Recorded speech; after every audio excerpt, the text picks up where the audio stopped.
historic year of college basketball, culminating with Florida becoming the 7th school to win back-to-back titles. And we're here to remember it, break it down, and shed a little tear here. Jason Horowitz alongside Bill Raftery on the final In the Paint presented by the United States Army. Go strong, and Bill, I'm going to miss you. Well, you got your chomp already. That's all I saw for a weekend. You didn't do that in Press Row, did you? No, it wouldn't look too good. I didn't wear my orange tie or orange shirt either. Yeah, it was a great year and exciting the way the games ended. And Billy Donovan's team, I mean, bounced back after winning the SEC championship, and everybody thought, well, they've had it. And 3 losses, and here they are in the championship again. Yeah, and it was the first ever team that returned all 5 starters and won the national title again the next season. And that's a historic moment too in college basketball if you think about it. To return all 5 starters, do you think that's something that we may see a trend in the future? Yeah, you hope so. I mean, what these kids did, unprecedented in recent memory anyhow. And I think Billy Donovan's probably his best recruiting job was just laying out, letting these kids decide who was going to stay. And the story I was told, they came one by one to one another, and if one of these guys said, I'm leaving, they all would have left. That's the story that's been perpetuated. But it's a great example for young people. You can get something out of it. You can grow as a human being. You can become better. You can be part of something that's, in many ways, so much more meaningful to family, as we saw the shots of the fathers and moms during the course of this. So it's just a terrific run as you check these numbers out. The way they shot the ball. Yeah. They're plus 50% all year. 3-point ability. And, Humphrey's incredible. He just sort of he's like you. Hangs around, and picks up the paycheck. He's scrappy. It was amazing in the final, too, because I can't remember a game in recent memory where every single defensive play that went well for Ohio State immediately turned into a 3-point bucket or something good for Florida. And, that was the difference in the game, all that plus the missed 3-point opportunities for the Buckeyes. But, since you mentioned this team and the best job that Billy Donovan did, well, he must like his job enough because he's coming back to Florida and will stay with the Gators. Now, for how long? Maybe the NBA will call, maybe something else will call. But, your thoughts on Billy Donovan and his decision to stay at Florida, because you can't fault the guy for staying there. What's interesting is the last game of the year at home against Kentucky. Of the regular season. Of the regular season. Vern Lundquist and I had a chance to chat with him, and he was really breaking down the Kentucky job. And at that point, Tubby was going to be there. And the way he broke it down was you almost felt, as this thing unfolded, that there was no way. Now, obviously, we didn't go public, so it's not after the fact that we're having this dialogue.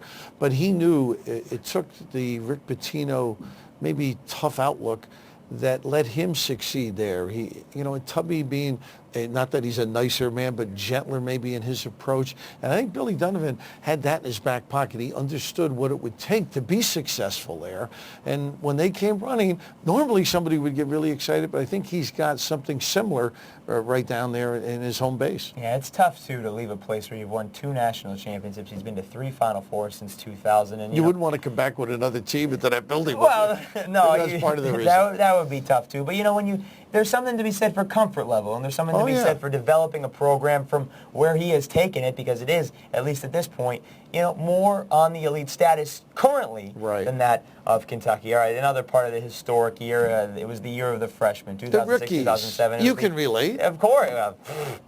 Youngster that you are. Throw the hair out there. How about these, huh? Since tremendous freshmen, guys that were just great all year. Of course, Durant became the first AP freshman to win AP Player of the Year, and Oden and Conley, who we saw in the championship game, the Carolina guys, Scotty Reynolds at Villanova. But here's the question, because you look at this, and with the way that the NBA's rule is stated that you can't leave high school, at least for now, you have to play at least 1 year out of high school before you can turn pro. Are we going to be saying this year in, year out that it's the year of the freshman? Well, I hope we're able to say that it's the year of the sophomore.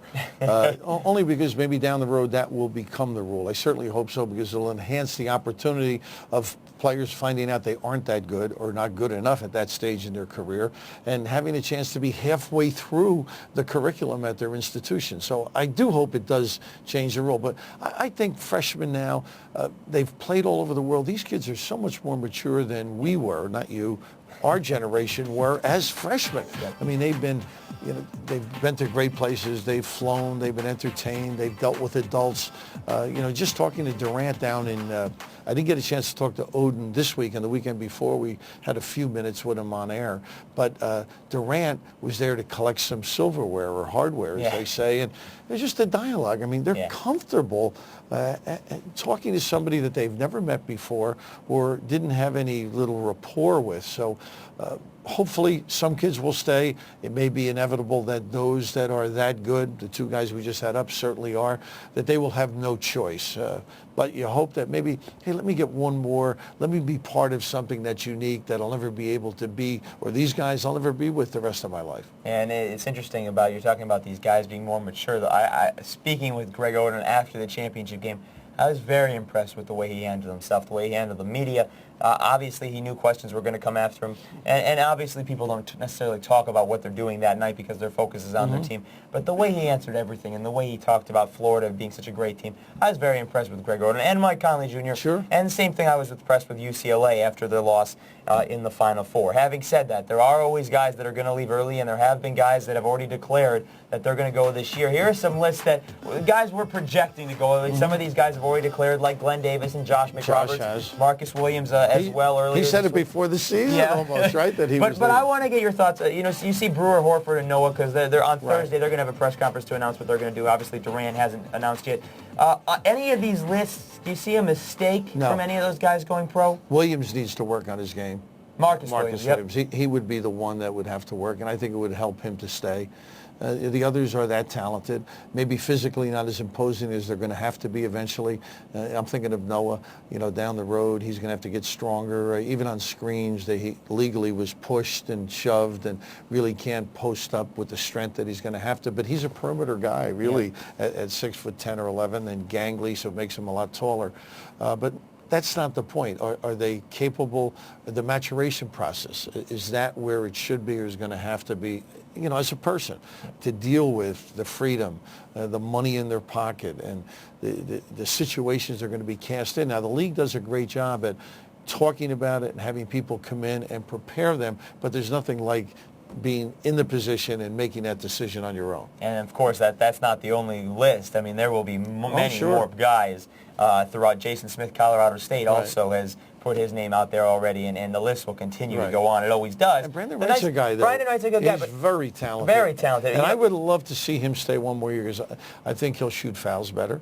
Billy Cunningham, who's a great lefty out of Carolina, he felt he could become a better shot blocker. Anticipation, being in the right spot, all of those things. And yet, he's a great player. Yep. I mean, that's the tragedy and sort of the success in it is that he's talented. It's the athleticism that the NBA loves and what they're going after and hopefully develop that later on. But Brandon Wright maybe takes after a North Carolina freshman from a couple years ago, Marvin Williams, who left after his freshman year. Although Marvin Williams left after a national title, Brandon Wright does not have that. But, Williams is a work in progress. Jefferson and Green works in progress. I mean, they have never really gotten to where now they will, I think. But it's going to take 5 years, 6 years because you're not used to that heavy competition. All right, Bill, real quickly, the 06-07 season's in the books. What are you going to remember about it? I guess Florida bouncing back is a great story. A lot of people, after they lost those three after the SEC championship, I think the freshmen, the year of the freshman is something that certainly comes out. And I just think the competition level, the evenness, I mean, it's tough to explain to people. That's the one thing that stands out to me. You better be prepared every night. And it doesn't matter what's on the other shirt now. There's no respect. There's no awe. There's respect as a player, but there's no awe in that respect because they've competed against one another all these years in the AAU, and they figure, you know what, I think I'm as good if not better, and I'm not getting the proper publicity. And I think you've got that get even. I think that's what stands out at me the most, too, because the beginning part of the year, you had Oral Roberts winning at Kansas, North Dakota State winning at Marquette, Vermont at Boston College, all those early, and Butler beating everybody, Drexel winning at Syracuse, Wichita State at Syracuse and LSU, all those schools winning on the road and playing tough against the big guys. And so I think got people thinking that these smaller schools would be able to pull off maybe what George Mason did or come close to it. And then in the tournament, we got 2 1s and 2 2s in the Final Four. So I think that's what I'm going to remember most.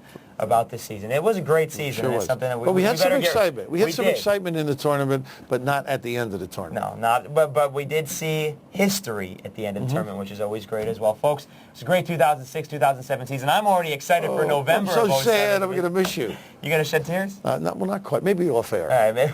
We'll share something later on. Folks, thanks for being with us all season long here on In the Paint, presented by the U.S. Army. Thanks to our producer, Peter Smith, our associate director, Matt Alago, our director, Tom Curley, our graphics coordinator, Chris Rothweiler, and our broadcast associate, Mooney Jately, and our executive producer, Thanks to those Joe people. Ferreira, They down made it fun. in Fort Lauderdale, the head of CBS Sports Line, Steve Snyder, as well. To Bill Raftery, it's been fun, sir. Thanks. It's been a Enjoyed great it. experience, and we'll do it again next year. Look forward to it. I'm Jason Horowitz, folks. Enjoy the offseason coaching carousel. Let it begin.